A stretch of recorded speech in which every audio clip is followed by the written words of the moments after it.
Welcome to this explainer on the spirit of sovereignty, India's journey to freedom. We're skipping the basic textbook dates today and jumping straight into the untold story of the soul of a nation. Let's get right into it. Did you know the freedom we live in today cost millions of lives? Seriously, it's so easy for us right now to just take liberty for granted, right? We wake up, speak our minds, go about our business without a second thought. But the reality? This foundation was paid for by the ultimate sacrifices of millions. We're talking about real people who literally gave up their futures so that future generations, so that we, could actually have one. In this explainer, we're going to dig into that exact cost and the incredible strategy behind how that freedom was finally won. 200, that's a heavy number. For nearly 2 centuries, this incredibly vast, rich, and diverse subcontinent operated under absolute British control. Just take a second to really wrap your head around that. 200 years.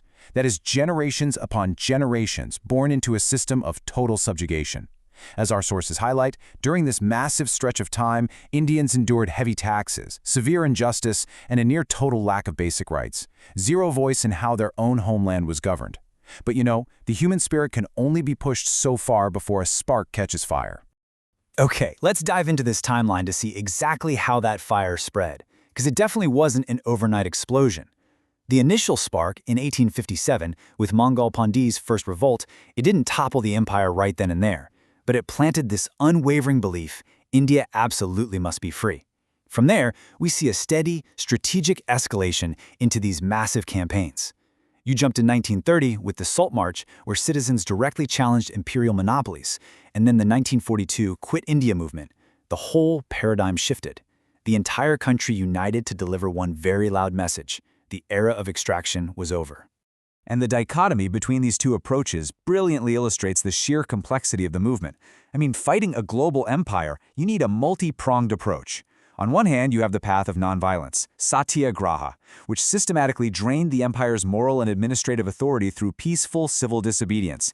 Then, on the flip side, you have the armed struggle, fearless rebellion that applied intense physical pressure and showed a resolve that just could not be ignored.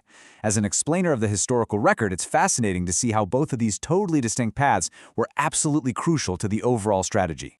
Now, looking at the great leaders who championed these paths, Mahatma Gandhi, Bhagat Singh, Subhash Chandra Bose, Sardar Vallabhbhai Patel, and Jawaharlal Nehru, what's really wild is the sheer diversity of their thought.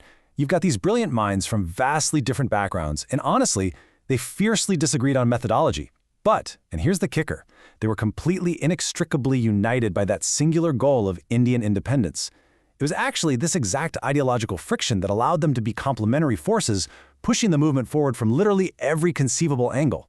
So, the crucial point is understanding the immense personal cost of this struggle. 23. That is the age Bhagat Singh was executed by the colonial government. 23 years old. Just a young guy, barely starting his life, yet he stepped up to the gallows fearlessly, giving his life for the cause. And he wasn't an anomaly. The price of this freedom was astronomical. Thousands upon thousands thrown into harsh prisons, enduring brutal conditions, while countless others paid the ultimate price, leaving behind grieving families. Their sacrifice was the heavy currency that bought the nation's liberty, making sure the momentum could never be stopped.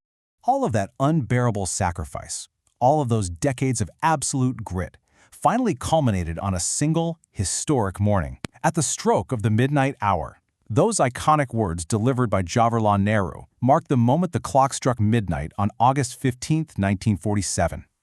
Just picture it, the Indian flag rising into the sky for the very first time as a sovereign emblem. A nation of hundreds of millions of people, after nearly 200 years of colonial rule, finally taking its first real breath of freedom. It was a monumental, world-changing victory of the human spirit.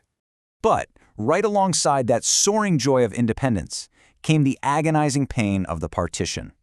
The newly drawn borders sparked one of the largest and most tragic human migrations in recorded history. Millions of people, suddenly homeless, forced to leave their ancestral homes, becoming refugees literally overnight. Countless lives shattered forever amidst unspeakable violence and loss. We absolutely have to remember this when exploring this era. The birth of this freedom came with deep, enduring scars. The incredible joy of a newly independent nation was inextricably linked with immense, heartbreaking sorrow. But this history, it isn't just a closed chapter in a textbook. It's a living mandate for us right now. The responsibilities of modern sovereignty are super clear. Number 1, we must fiercely protect the freedom of speech, ensuring the voice of the people stays loud and protected. Number 2, secure the freedom to dream of a prosperous, inclusive nation. And 3, take active, daily responsibility for driving the nation's progress. This independence isn't some passive gift we just get to sit back and enjoy. Actually, scratch that. It's not a gift at all. It's an ongoing project. It's a baton that has been passed directly into our hands. Which leaves us with a pretty provocative question that should echo long after this explainer wraps. How will you protect and carry forward this hard-won freedom? We've seen the sacrifices, the strategy, the pain, and the shining triumph. The story of the soul of this nation didn't just end in 1947. It is being written by you right now. It is totally up to us to make sure those millions of lives laid down for this liberty were not in vain. Take a moment to really think about how you contribute to that legacy today.